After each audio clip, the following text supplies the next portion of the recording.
Hey, fellow G and Tears, those of us like a spirituality with a twist.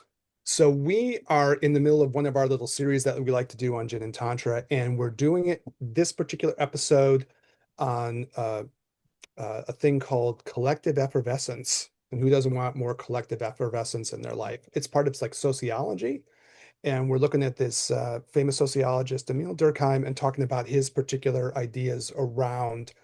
We're applying it to like cult psychology. So it's part of our way of trying to understand the world and understand like what we felt has happened in the world. So this particular episode is going to focus on using the tools that we think are inspiring to help us figure out the world around us. And in this particular episode, it's going to be talking about kind of religiosity Yeah. and how religiosity affects people. So anyway, so that's what we're up to. If you want to help out the pod, and contribute to our collective effervescence, you can like give a like, give a little subscribe to us, do all the things that people ask you to do because it helps us out, get the message out to more folks. Labor of love for us, and we're trying to get hopefully useful psychological tools, spiritual tools out to people. So, all right, so that's what we got on the docket. You and I talked a little bit before, Daniel, and we're going to get maybe slightly bit meta about this before we totally dive in, Sure. just to give context for this. So, what really struck me about it, I was thinking that about this during the week.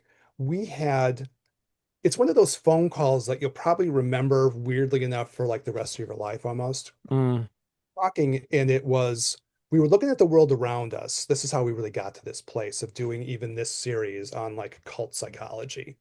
We were looking at the world around us and we were thinking, well, what's our way of talking about this? Because of all the chaos in the world, in the United States, of course, we have the political situation is just completely off the rails, right? But even in other ways, there's all of this chaos, right? And we really came up with this answer of really talking about through this concept of like, well, it's cults, right? And maybe that's a tool we could use as a way of kind of contributing to our way of understanding the world and sharing this with others or something. And it's just one of those real powerful conversations. I was just thinking about it. I think I was in the car when we started it, and I was like walking up to my place. And by the time I got like, to the door, I like stayed on the patio. Like you have those conversations, you're like, oh, this shit ain't done yet. This yeah. isn't done. Really talking it through. And I'll probably remember it. You ask me 20 years from now, I'll probably still remember that. Yeah. It's trying to boil stuff down and eventually say cult. Anyways, I don't know what your impression about that was, Yeah. I but mean, that was the conversation was how do we, as people, as teachers of, Chinese medicine, but then as doing this podcast, how do we present our view of what's happening currently? Like, what's happening? Why is it happening? How has it come to this point from a sort of meta perspective, right? So something that takes into account not only people's political leanings, but they're also their social leanings, human psychological tendencies, people generally who are bereft of like, I could say divine inquiry, if that makes sense. I don't want to speak in such like fancy fashion, but but people who are not necessarily looking for their own sense of spirituality, but finding it in the form of an organized religion, which there's nothing necessarily wrong with an organized religion. However, I think on some level, it can have the tendency to disempower people to ask questions of their own internal dialogue. In that way, you're almost taught to kind of distrust that kind of thing. And even in the East Asian philosophies, you are sort of taught to like look past some of the general chitter chatter of your mind and get to the deeper places. So I don't necessarily inherently disagree with that, but I do like the drive to push people more deeply inside. And as a consequence of this, we wanted to find ways that we can describe what's going on from our observations from a deep kind of place on the inside. And I said, well, what do we do as a podcast? We talk about East Asian philosophy, a little bit of Chinese medicine, shamanism and plant medicine, and psychology. This is Mhm. kind of like these are our threads that we run through. And this to me seemed like psychology looked like it was probably the best way to do this. And what is a different way of describing groupthink or social psychology? One that probably has more a nefarious tone, and that's a cult, right? Yeah. And that was how that conversation arose, and I think it's right. I think we could look at saying, of course, I think it's right because we came up with it, but like, I still feel as passionately about this today as I did a few months ago when we first started talking about it, because it is sort of the only way that I can see that people would be unwilling to criticize, and we've talked about this in previous episodes, unwilling to criticize their own. It's like bending in pretzels to make themselves find rationality or find moral reason to agree with something that could seem pretty reprehensible from just an overt, viewpoint. And then at the slightest opportunity of even a tad bit of criticism from same side to same side, it's like we give them the keys to the city. They're like, oh my God, they criticized their own. They said they didn't agree on this one tiny little point. Oh, there's such an enlightened person. And it's disingenuous on from a logical perspective when you're arguing with people about certain points. But then from a larger, more spiritual perspective, you look at it and you're like, that's not normal. That's not a way in which you can go about the world. Like, we should be critical of everything. And I just find it to be far more cult-like to not be critical of almost anything so long as it comes from your own dear leader. And that to me is an extremely toxic trait, one that is found on a mass scale, and that seems to fit the description of a cult in my mind. Yeah, it's kind of, I think like that word or that phrase, like it's not normal. Like this shit ain't normal that's going on. And No, you can, I'm totally fine with expanding that across different parts of the political perspective spectrum. That's fine. totally. There's something like not normal happening. Like it is Mm, not, there's something off. And hmm I'm okay with that too. And I think on a personal level, it was helpful for me to go like, well, what is this? Is there like a skeleton key or something that can crack this open for me? And it was hmm this. There's something cult-like happening, and it's like hmm expanded out in this wild way. Psychospirituality wise, I was talking with someone today about it, and maybe it came up in a couple of episodes here and there, but there's a Buddhist tantric teaching called the Kala Chakra, the Wheel of Time. And I happened to get that one from the Dalai Lama. And one of the points that's made in, this particular tantric teaching is that people, to use the phrase, tend like we're smart. Human beings are smart, relatively speaking, in hmm the whole Buddhist range of you could be anything almost, right? That's Buddhist philosophy. You can buy it or not buy it, but that's the idea. So if you compare like human beings to like a gerbil or a hippopotamus or whatever, we're doing Gerbil. pretty good. I mean, Yeah. anytime anybody brings a gerbil up, you just think of whose ass is it in? Like Oh yeah, yeah. that's it. There's nothing else. We can't comment on that because that gets Buddhistically close. You know the story behind that. We do, yeah. Yeah. But that whole idea of where human beings have a certain intelligence, that's part of who we are, right? hmm Beings, but we get, to use the phrase, high on our own supply a lot. You know, hmm this is Elon week that's being talked about a lot. Drop that. But in any case, people get high on their own supply. And we get so enraptured by our own ideas and our own Yeah. ideologies that we lose our shit on it. Yeah, totally. And I think that's what we're trying to do here. And we're trying to explore it through different, again, we try to be educational, right? We're not political per se, we're educational and we're trying to give like education around this. So, anyways, hmm I think for all these episodes, it's good to like get a little meta just to give context for people because we do have an underlying intention what we're trying to do around this, Yeah. Yeah. not Yeah. I found this to be helpful for us trying to understand each other, like understand the world, right? Yeah, totally. All right. So our dude of this particular set of episodes, it's been a couple of weeks. So if you want to flash back, we go a little bit more context behind it, but it's famous French sociologist. So we're kind of trying to do this through the social sciences, right? It's a guy named Emile Durkheim, and we've gotten to the point in talking about him where we're going through this set of ideas from one of his books, which is called The Elementary Forms of Religious Life. And he presents his ideas about, like, I guess how religious psychology works might be a way to look at this, religious Yeah. psychology and psychology. And so we'll kind of give you like a little, a quick little mini course on it. And, we'll figure out how we're going to apply it maybe to the present day. And then what maybe we can do with it in terms of like our own psychospiritual understanding of stuff. So, first thing around this to kind of give a feeling for what he's trying to do was he acknowledges the social function of religiosity, right? That it functions in this social way and it creates kind of an order and a glue within people to hold them together, right? Mm-hmm. Mm-hmm. Is that all bad? No, I can't, we can't say it's all bad for sure, No, right? no. But there's always, of course, the danger within that we've been talking about that if that order and glue goes toxic, then you have a toxic group and they're being bound together by sticky toxic glue. Well, okay, so Mm-hmm. that's part of the idea. And of course, for him as a thinker, he's really always thinking about like what holds groups together. So we got to this part of the conversation in cult psychology, thinking about this thing called social cohesion, social solidarity, right? So you got these religious aspects of people. I think we both would be okay saying, and this is a big conversation now, kind of like the psychology of human beings that just drawn to religion on some level, right? And we were looking last episode, if you want to go and check it out, of this idea of called one of his called anome, where people can feel vulnerable to like chaos and vulnerable to sort of lack of meaning and lack of content, right? Maybe lack of religious content. And people This can feel lost. And this fills in the gaps, kind of. I'm sorry, this go ahead. fills in the gaps, but you know what else fills in the gaps when you know that you bring it up, and I don't know why I didn't think about it last time. This is conspiracy.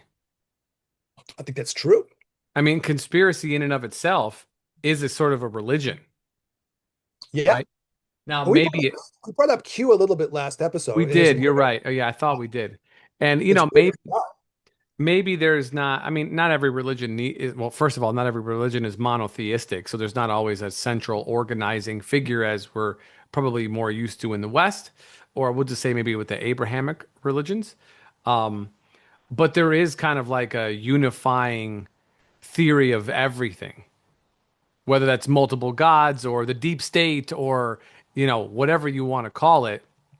There is an idea of social cohesion, community, and a shared language, you know, around this kind of thing that around in the conspiracy, in its conspiratorial worlds, that is also like, I don't know, almost esoteric in a sense, and depending on how far down you go, it just gets weirder and weirder. Just like any good conservative religious zealot, that the shit they do just gets weirder and weirder the more you dig past the surface, right? Scientology or something. The more you go, the weirder it gets, you Any know? one of them. I mean, we can do it from any one of them.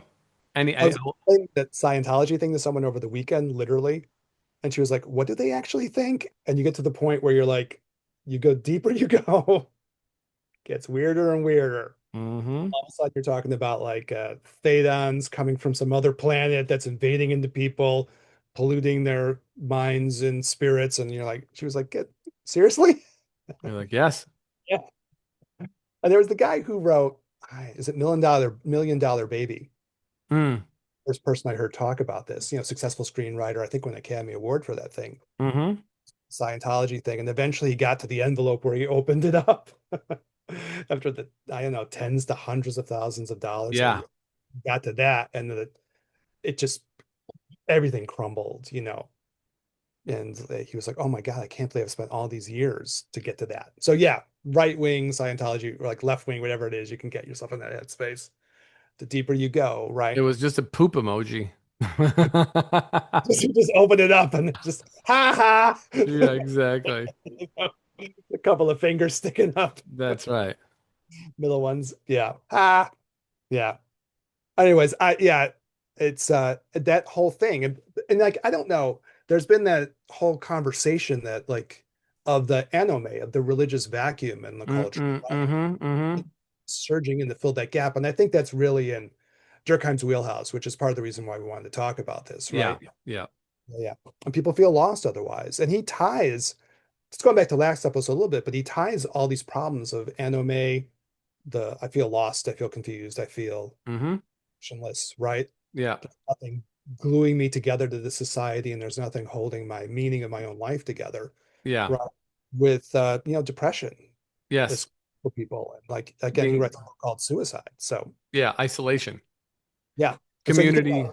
community is the antidote to isolation. And however that community looks, it can either help you or it can harm you. You won't be isolated with the community, but you're essentially getting on a train, and if you're not conscious of where that train is going, you might not want to be headed to that destination, you know? Yeah. I think at the end of the last episode, we're doing a little flashback, but by the end of that, we talked our way through it. And it was one of those great conversations that I really appreciate. Yeah. So thankful for it because the end I was like, okay, I get it. Some people will feel lost and depressed because they have that emptiness. That, Mm-hmm. and some people will feel lost and depressed because they feel crushed Yes. and they're trapped and they Yeah. can't get out. Yeah. And I go, okay, that diagnostically makes sense to me. And Mm-hmm. I felt in a good space at the end of that conversation because Mm-hmm. maybe I wasn't so clear about that in my own mind in that way, but Yeah. that so Jin and Tantra doing what it's supposed to do, you know, Mm-hmm. everybody, right? We all get our own things we get out of this. So, Mm-hmm. all right. So that's the idea of like the social function of religion of uniting people together in this way and holding a group. In the cult, we're talking about something toxic. Maybe in other situations, we could be talking about Sangha, right? As you like to bring up, Daniel. Yeah, the community.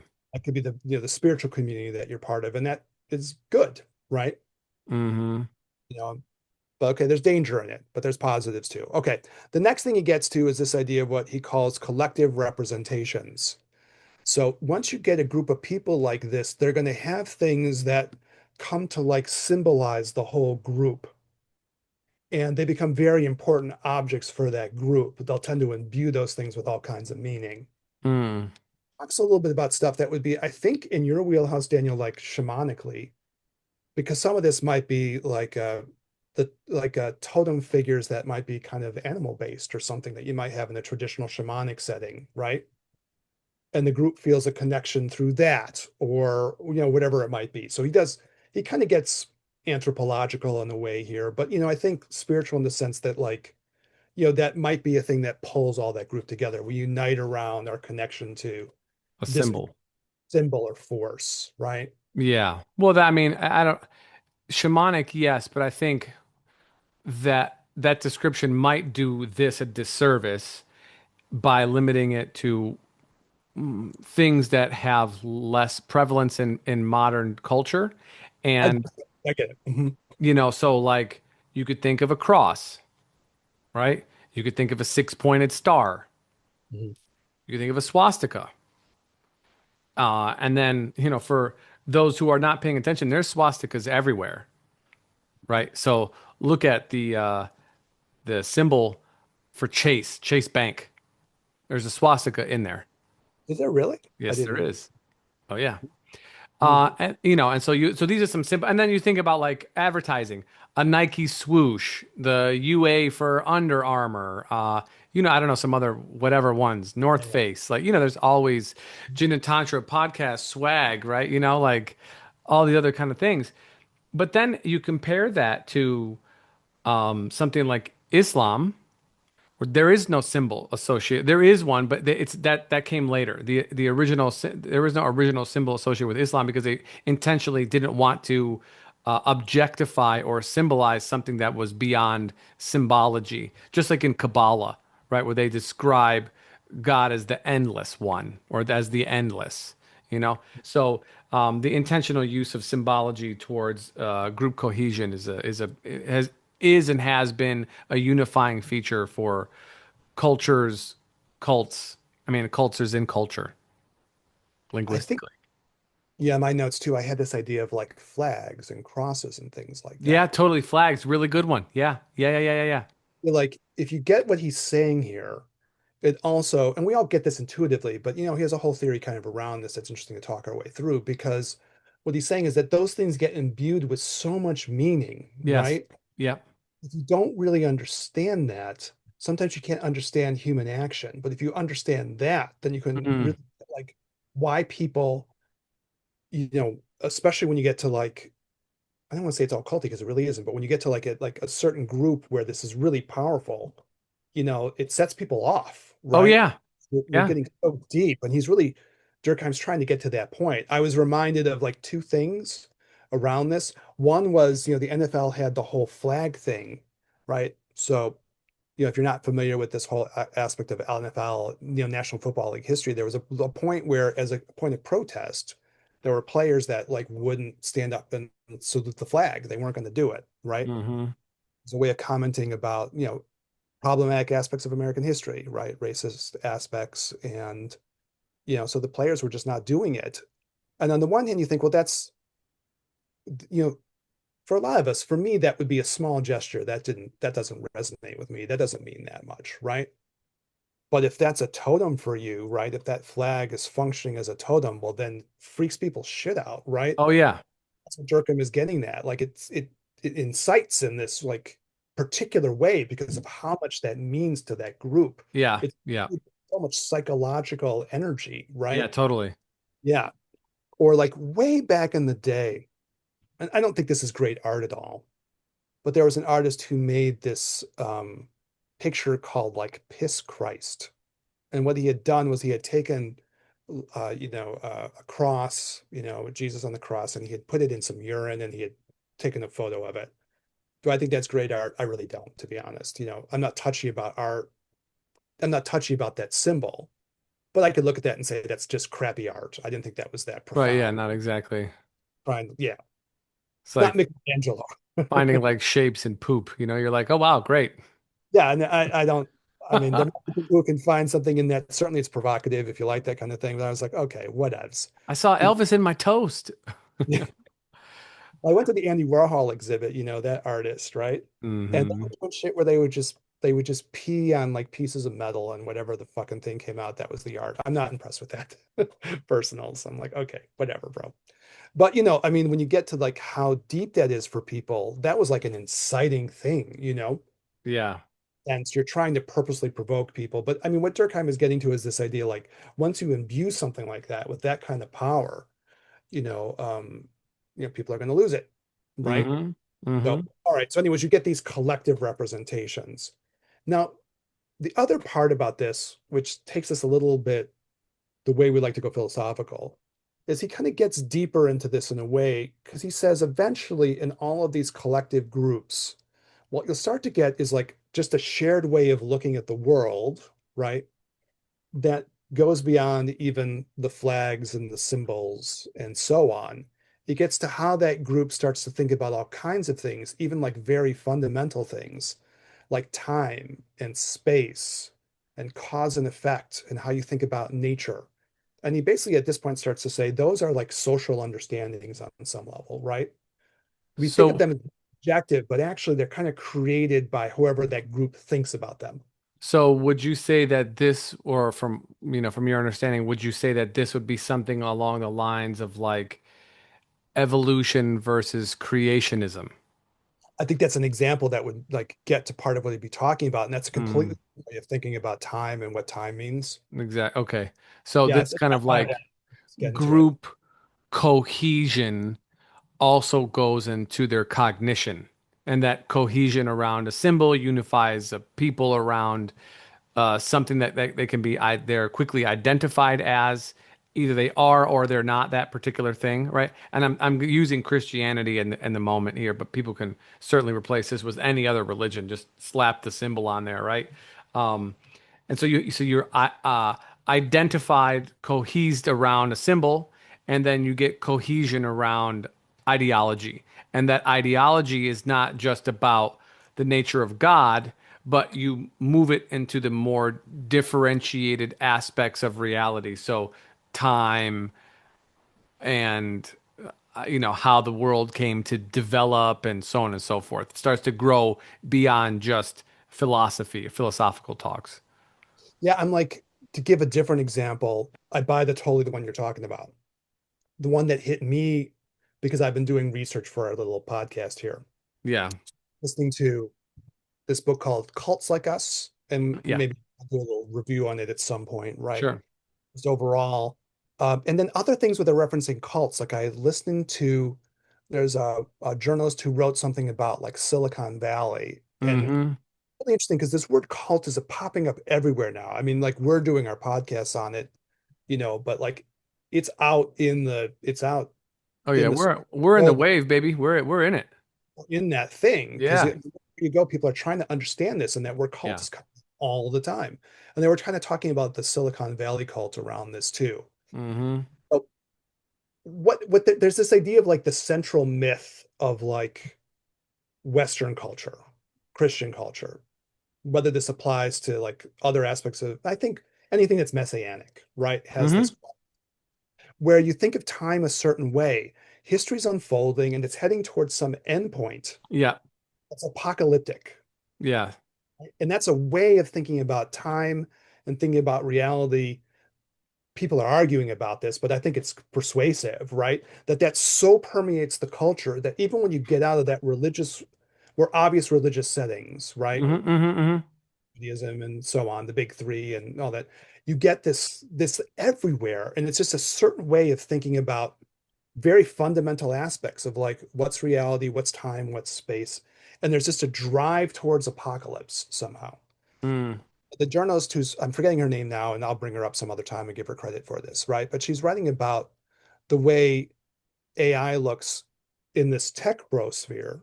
And I talked with some people I know who are kind of tech bro type folks, and they're like, oh yeah, it's culty. So it's, not just her opinion. I was like, a lot of people are talking about this, and I asked people personally who are in that AI world. So their idea is they're trying to do something that's has this end game, which is almost like quasi-apocalyptic. And some of the folks in that subculture are like, no, we're making this AI, and it's kind of like we're making a devil, and that devil may destroy everything. And we're doing it anyways. We're kind of compelled to do it. But it's the dark apocalypse, right? Mm.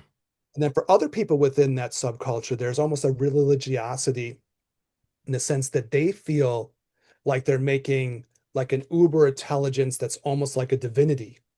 And Hmm. they're going to create that through the AI. And it might be apocalyptic in the sense that it'll leave a lot in its wake, but ultimately it's more utopian or something, you know? But if you put it in the context of what we're talking about here, that's a very particular way of thinking about the flow of time. It's very directional. It has an Hmm. end goal. There's going to be a big explosion at the end, or something's going to happen at the end of it, And when we get more into our Asian world, a lot of time is like cyclic. It doesn't end necessarily in that way, right? So it's like a fundamentally maybe different way of thinking about like very fundamental things, like how does reality unfold? What does time mean? And very core things that are even beyond like the symbols, like aspects that are so deep they're kind of embedded there. And they're all over the place, right? Even in people who wouldn't identify themselves as being religious in any, like typical big three Hmm. way. Does that make sense what I'm saying? Oh, that makes perfect sense. I think that was worth the price of entry right there. I mean, it's like wild to listen to it. And it was like, she's using that word cult. It's like, yeah, it's like a cult. The trippy thing was for me, like, was like, some people think they're making the devil. Right, yeah. Some people think they're making God, you know, and there's an ambiguity around that, But that, you see the problem, right? yeah. It's dual. Oh, it is dual. Yeah. If you want to get, yeah, non-dualistic about it, right? That's the problem. And Intellect. that God is neither good nor bad. They're not, it's non-conceptual. I mean, we talked about this before we started recording.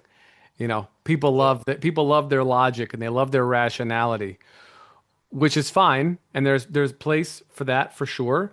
But then you don't always have to be in a place of total logic or rationality. There are deeper truths that are non-conceptual that have to be experienced and understood through assimilation, essentially. However you want to assimilate to them, that's everyone's going to have a different way of doing that. But you can't just attach a label to something and then believe that you instantaneously understand 100% or 51%, which is enough for you to fill the gap in, because you don't understand it. You've just heard a little piece of it, and you're going to make a snap judgment on either good or bad, right? For me or against me, in group or out group.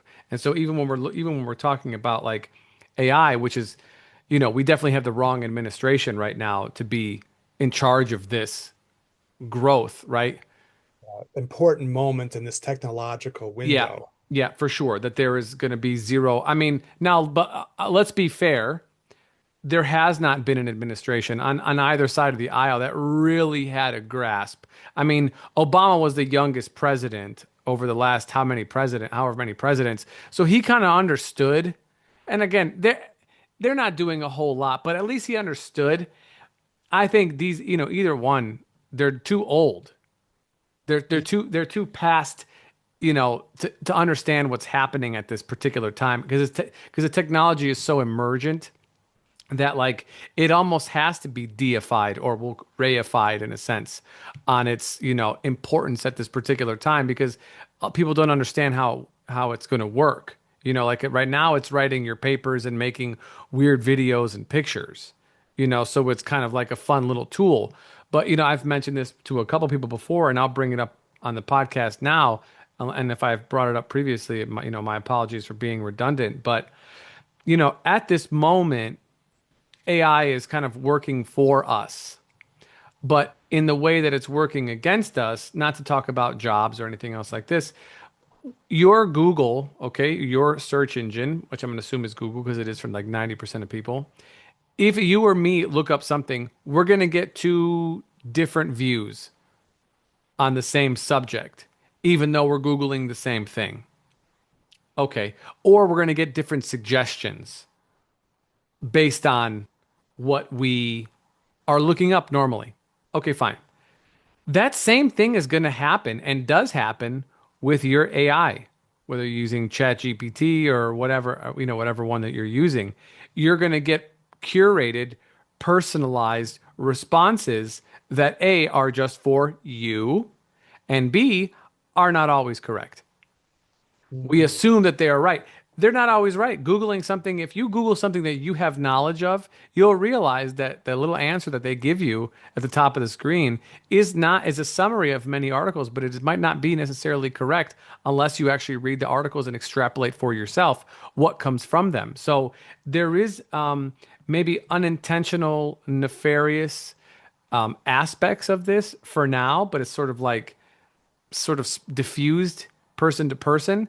But when you look at that and as a in a cultural milieu, it's not exactly without incidents.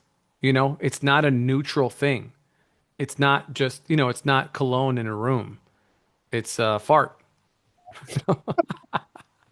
It's not objective for sure. It's correct. Yeah, it can be objectively stinky. Yes. I think yeah, so a lot of what you're talking about, like certainly like once you start going down this like say dualistic thing, you're getting a lot of us versus them. Yep. One of the things that's been weird for me about the time now, and there's a number of ways to take what we're talking about, and but one of the things has been like what you end up having is a lot of this thing where people are wrapped up in their own ideologies and they're trying to impose it upon others. Yeah. And it's obvious that people do that. Like, saying that is like, duh, people are always doing that.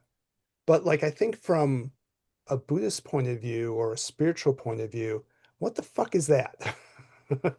Why in the world would you think that you're in the position to really impose your ideology upon a whole bunch of other people?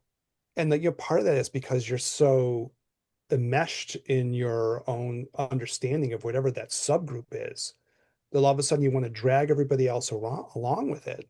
And that can go, of course, in multiple ways, right? Mm-hmm. No, I mean, one of the things that, inspired us to do some of these episodes was all of a sudden it was like what my friend who is a tech person, he's a very AI intensive person, but he was like, oh yeah, there's a cult there. There's a tech bro cult and they got something going on. They, Mm-hmm. you know, and, or, we talk about a lot of religious stuff. They're Christian nationalists that are like trying to impose their vision of the world. They want everyone to live by that. And it's just on some level, it's like kind of duh. Like, even saying is like, okay, Yeah. of course human beings do that. But there's just something so bizarre about that psychospiritually when you really dig into it, you know? Mm-hmm. Mm-hmm. On the AI point, I'll just bring up the one thing because we haven't had a chance to talk about it. But there was the idea, however this happened, that people were trying to get into the back door of like the On, Grok. on Grok, yeah. They were fucking with it essentially to make it Yep. say things about South Africa and like white genocide in South Africa. Yep. And that thing freaked out. Yeah. And it almost seemed like it got, I don't, however you want to interpret that, but it got a little like petulant and resistant or something, right? Hmm. Got like a little passive aggressive to the extent that like if you don't know the story, it all of a sudden started like dropping this stuff randomly into people's searches. Yeah. Okay, yeah, let me tell you about this South Africa thing. You're like, Oh, I Googled chocolate chips, all right? I was looking up recipes for cookies. I don't. I wanted to know what's happening with the Pacers and the Knicks, and all of a sudden I'm getting a bunch of stuff about South Africa. Yeah. Okay. And then it started actually saying things like, well, I'm supposed to like be objective, but someone is sort of making me do this. Yeah. So it was a little resistant as far Yeah. as, anyways, that's the AI thing. But you know, this idea of this collective meaning, right? Yeah.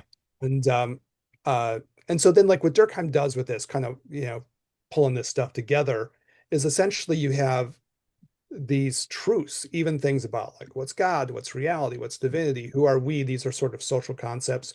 We're big on that subject matter, right? Because it's so core to spirituality, especially like Tantra and Taoism and Zen and the kind of things we're into, because you're always challenging those ideas, right? Hmm. But it's the way that you make the collective meaning that unites people together for good or for ill. And they're very deep things. They're philosophic and you might say epistemological, if you like fancy words, meaning Oh, like I love fancy words. how do you understand reality, right? Yeah. Yeah. So, and then he gets to the point, and I'll pull this section together, and I'll be curious what you think about all this, Daniel, the more Yeah. you want to about it. But he says, at a certain point, if you don't have those things, then you really don't have meaning. So this is a way of like a group giving people meaning. We're going to give you Yeah. meaning, right? And the meaning is so important that without that, you really can't even like act in the world. In some ways, your actions won't have context and meaning, and it's sort of paralyzing not to have that. So you need Mm. it, or even give something meaning at all, so you can function and act. And without that, you're. I think he's saying without that, you end up with that anome thing again. But no matter what, it's so strong that it starts to permeate everything you're doing or something, right? And it's the Hmm. thing that gives all the context, for better or for worse. Hmm. One of my favorite sociology people back in the day was Peter Berger. And I realized it set me up for Buddhist philosophy, kind of, in Zen and things like that, Tantra, because his book is called like The Social Construction of Reality, you know? And, unless you had that happening, it's the group that provides the meaning, the group provides the context, the action, and all that. I know you get more on that, or you feel like that's good. That's good. There's a part of it. Well, okay, we'll get more into this. We'll pull all this shit together ultimately. But Hmm. all right. So then, like, what Durkheim does next is this idea that you have like the sacred and the profane. These are big things for him. So the minute you start having a kind of a collective identity with the collective symbols and the collective meanings, all of a sudden some of these things come to be sacred objects to the group, and they're almost kind of divine within that group, right? Hmm. Probably the more culty you get, and I've been using this idea from Durkheim of like mechanistic group thinking, where you're trying to get everybody to be more the same, right? Hmm. Like the cogs in the machine or something, right? Where there's high conformity, high pressure for conformity, and high potential punishment, right? For lack of conformity and like group shame, you know. Once you have these objects, of course, then they have to be treated by reverence with everyone in the group. Otherwise, you're gonna get a lot of backlash, right? Mm. And that's going to be a major problem, right? And these objects have to be surrounded by sort of a ritual and kind of an awe around them. He talks that way. So that's interesting, I think, for our stuff, the difference between sacred and profane, right? Hmm. You start getting those things. I don't know. What do you think about those words? Do they mean anything to you? I'm trying to think of what sacred and profane means to me, given my psychospiritual I disposition. think because ritual has been removed from the culture and is even like kind of a weird word that gets associated with paganism, that it has been because we're based on a puritanical ideology from the people who founded this country, that that is just frowned upon. Ritual. Yeah. It's sort of it's an occult, it's esoteric, it's spiritual. There's, who knows what's involved with this. There's very few rituals even in our society. When you think of rituals, what do you think of? Okay, marriage, that's a ritual, you know? I don't know. If you Yeah. want to, I mean, outside of that, like not everybody has, outside of religion, there's no cultural rituals, right? I guess you're supposed to look people in the eye when you give them when you cheers, you toast to something, right? Wait, look somebody in the eye, or you have bad sex for 7 years or something like that, or whatever it is, Dang, I I never don't heard know, that. and every culture has their own. Ominous ritual.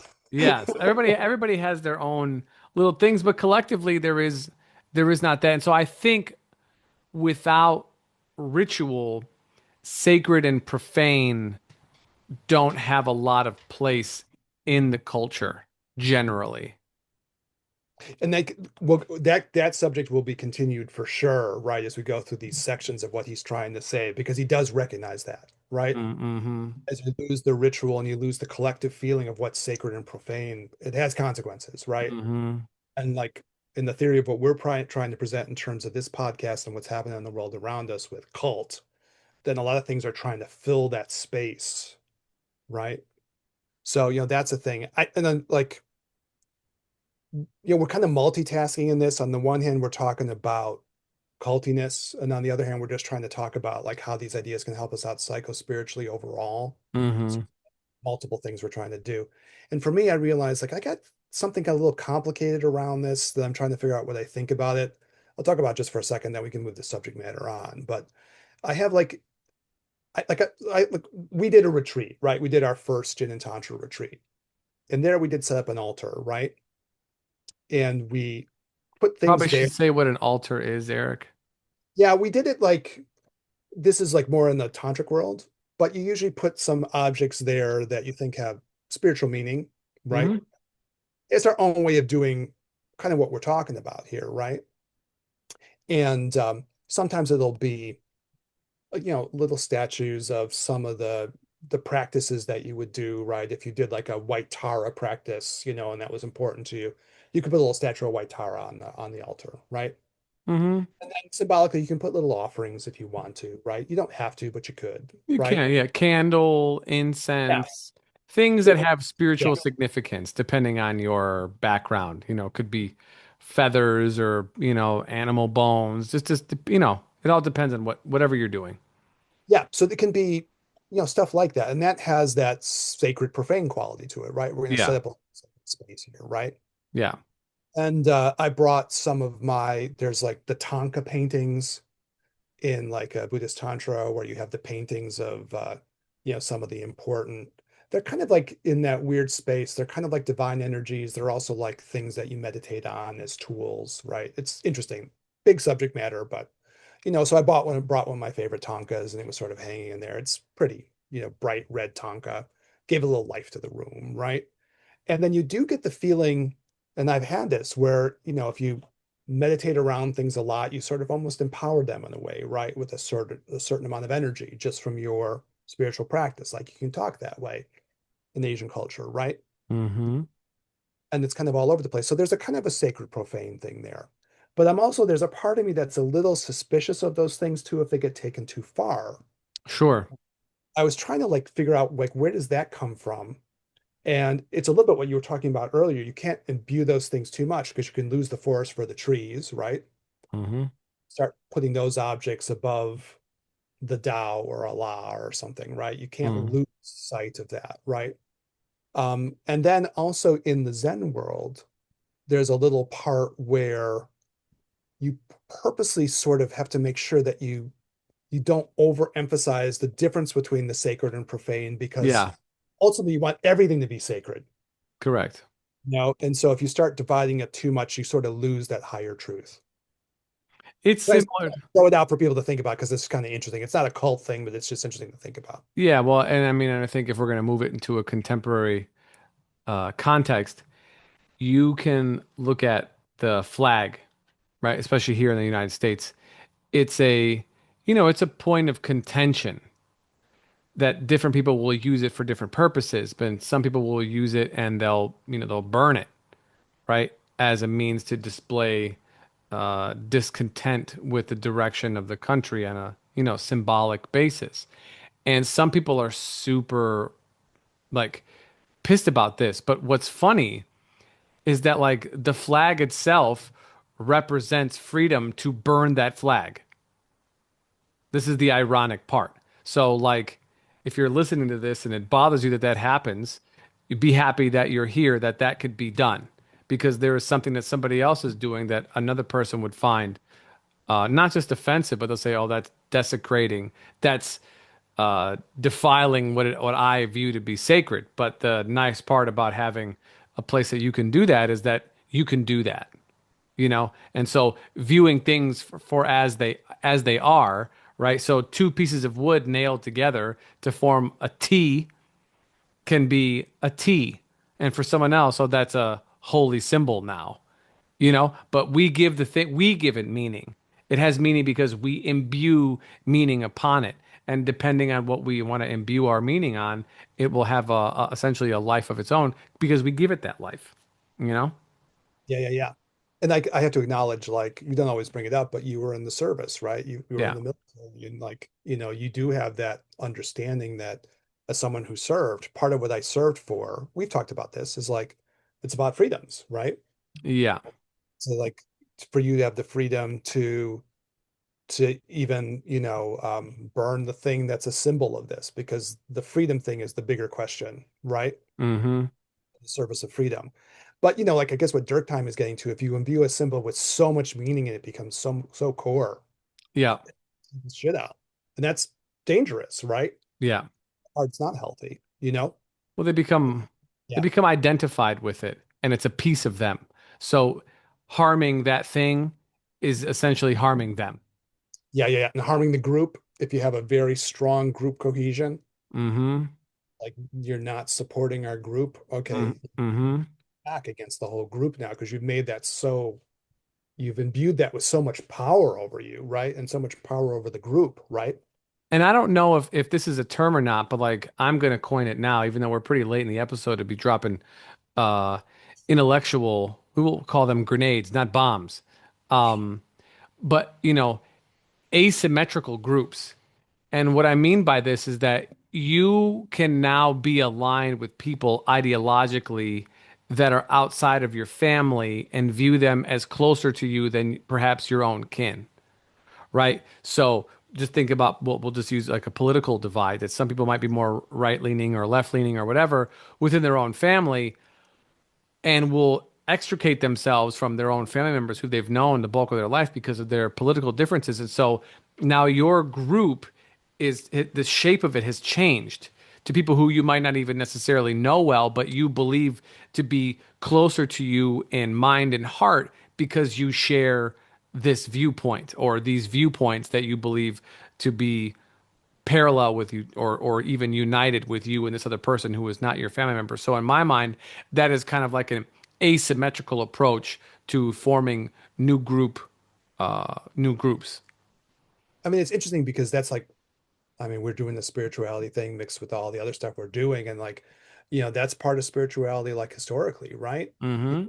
The Buddha left his family, right? Jesus leaves his family, if you want to go that route too, right? So it happens a lot. It is a theme. And then you reconnect with a new family, right? Mm. Outside of the kinship bonds. We've done episodes where this has kind of come up, but it's kind of finding its way back in kind of an interesting way. Yeah. Yeah. That fascinates me too about what you were saying was, and I don't know I mean, I think the Durkheim thing does explain it. You imbue something with so much sacredness and you make it so symbolic that it's like an attack on your own person, Hmm. right? But there always is that irony. The point that you made, people talk about that in America, and yet at the same time, like if you do something to the flag, it's like an attack on the country. The NFL thing was bizarre. I thought about that. People were so mad about that, right? And it was because there was a disrespect of the symbol but the irony, of course, is what you're bringing up. It's supposed to be a symbol of something beyond. So maybe that's something we have to think about too, right? Hmm. So we have to like not get so bunched up with our symbols that we lose the bigger things that those things are supposed to symbolize, like freedom. Well, we can even go It one level is, more right? meta. And Mhm. the problem is identification. Yeah, I think that's true. I This get it. is, we'll go max meta, right? And so it's like identification. Well, what is identification? Identification is the objectifying of a thing that is not an object. Well, what could that mean? Everything. The belief that, and we talk about this a lot on the podcast. I know recently we're sort of, foraying into the kind of a little, slightly more contemporary topics, but still with our lens that like you can make if you believe that things are the way that they appear to be, then you are going to be inherently fooled all the time. And you're going to see things as they are, exactly as they are. As mundane life is only mundane life. That's what it is. Very materialist. But that is not the case. This is the Newtonian view of physics, right? Life is like a bunch of cue balls on a pool table that whack into each other, and that's the end of it. That's all. And once all the balls go into the holes, no more game over, right? And maybe if you believe in some afterlife, then there's pool that gets played in heaven or something like this, right? That's the end of it. However, Newtonian physics is not where the story stops, you know? Relative physics is where the next story begins. And that is exactly what we're talking about. It's seeing beyond what life seems to have to offer you. And when you objectify something, like we talked about earlier, you believe that you have an understanding of this particular thing. And even if you don't, you understand enough of it to fill in the blanks, even if you're wrong, but you do anyways. And so you objectify this symbol as you, or this other person as an extension of you, or your home as you. And therefore, anything that is like against you, you are going to put your defenses up. And then you will do whatever it is that you are trained to do or not trained to do. So fight, flight, fuck it, whatever, whatever you're going to do, that's what's going to happen. And this just happens continually. And our message from the very beginning has been the same. Understand this, break the bond. That's it. We don't have to do another podcast episode ever. That's essentially, that's the One message. clip that will go on forever. That's it. Understand it, break the bond. You choose, free yourself. Because then when you can, then nobody can do anything to take you outside of yourself. Because newsflash, there is no self. You're not who you think you are. And you're definitely not attached to a fucking flag or a symbol or anything else like this. It's not to say that those things can't have a cohesive meaning for your life and can add to your existence and what you want to work towards and bettering humanity. I'm not removing compassion from this discussion, but I'm trying to like highlight the absolute toxic nature and small-mindedness of objectification as an outside thing being viewed as a part of myself. And therefore, I have to be offended and defend this thing as if it were my own life. Yeah, maybe like we're getting to the end of this episode, right? And we'll have one more Durkheim thing left because there's a little bit on this whole collective effervescence. We never got to it. Sometimes it happens. So collective effervescence part two, we'll do it. But in the series we're trying to get across to people. But I think that like I had someone who was asking me, like, okay, normally you talk about spiritual issues. Now you're almost in this area where there's little political elements to what you're doing. Like, what's up with that? And I was like, until like if you get to like the deeper idea of spirituality, that ultimately you want everyone to get to like the enlightened state, right? We'll go deep, right? You want everyone to have freedom. You want everyone to be spiritually fulfilled, psychologically fulfilled, and so on, right? Part of it has to get to the point where we stop trying to like dominate and control one another, Mm-hmm. right? We have to get to that place. Going back to the beginning of episodes, that's the Kala chakra problem, the wheel of time problem. In part, we get so bunged up with our own ideas, our own symbols, our own whatever. And then the next thing you know, you're at war with everyone else and you're trying to impose your ideology on everyone else, right? And at some point, you have to be able to transcend that. Otherwise, you can't end human suffering, right? Here, now we're getting to the deepest part. 5 minutes left. Okay, whatever. But until you can get to that point, and this is my what I was trying to explain to this person. What does this have to do with everything? Well, until you can get to this point where you start to crack this, Mm. well, then you can't free yourself really. And then it's always going to be a problem in terms of human suffering, because inevitably you'll have my ideology, my set of ideas clashing with yours. I'm going to try to impose it upon you, right? and crush you underneath it. And like that has to get broken some way or another, folks. Somehow we have to get the fuck out of that, right?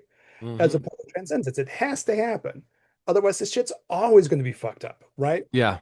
So no matter what perspective you might be coming from on the political spectrum or where you're coming from at ideologically, the minute you're in that, then everything is going to go down the shit tubes. Right? Hmm. And like somehow we have to be able to break out of that. And maybe that's the point of something like the Yeah. college shop level.